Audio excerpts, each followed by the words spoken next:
Lalitpur Singrauli rail परियोजना के अंतर्गत भूमि अधिग्रहण और मुआवजे के मामले में एक नया मोड़ सामने आया है। उच्च न्यायालय ने सिंगल बेंच के आदेश को पलटते हुए कलेक्टर सिंगरौली द्वारा जारी कुर्की आदेश को निरस्त कर दिया। इस फैसले से कई लाभार्थियों को राहत मिलेगी।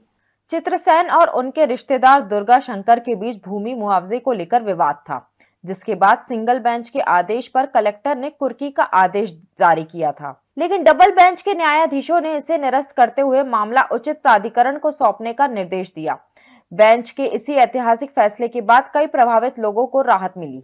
मामला ग्राम छीवा का है, जिसमें चित्रसेन द्विवेदी ने याचिका प्रस्तुत की थी कि उनके जमीन पर बने हुए मकान का मुआवजा दुर्गा शंकर द्विवेदी को दे दिया गया है, जो उनसे रकम रिकवर करके हमको दिलाई जाए।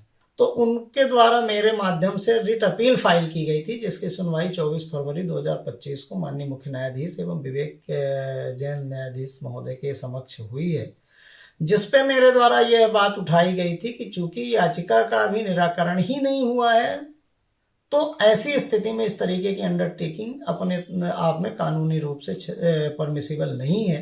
यद्यपि उसी जमीन पर दुर्गा शंकर का भी मकान था और याचिकाकर्ता चित्रसेन का भी मकान था, और प्रभाजन में दोनों ने अलग अलग मुआवजा प्राप्त किया था। जमीन का मुआवजा चित्रसेन, उनके भाई नरेंद्र प्रसाद, उनकी मां छोगरिया के नाम मिला था। तो यहाँ कहीं किसी तरीके का डिस्प्यूट ही नहीं था। जिसकी जमीन थी उसका मुआवजा उसको मिला, जिसकी परिसंपत्ति थी पूरी प्रक्रिया को कंप्लीट करने के बाद प्रशासन ने उनके खाते में परिसंपत्ति का मुआवजा दिया। 3 साल बाद दुर्गा शंकर का अपने भाई से डिस्प्यूट होने के कारण उन्होंने रिट याचिका फाइल की और कहा कि मकान का भी मुआवजा मुझे मिलना चाहिए।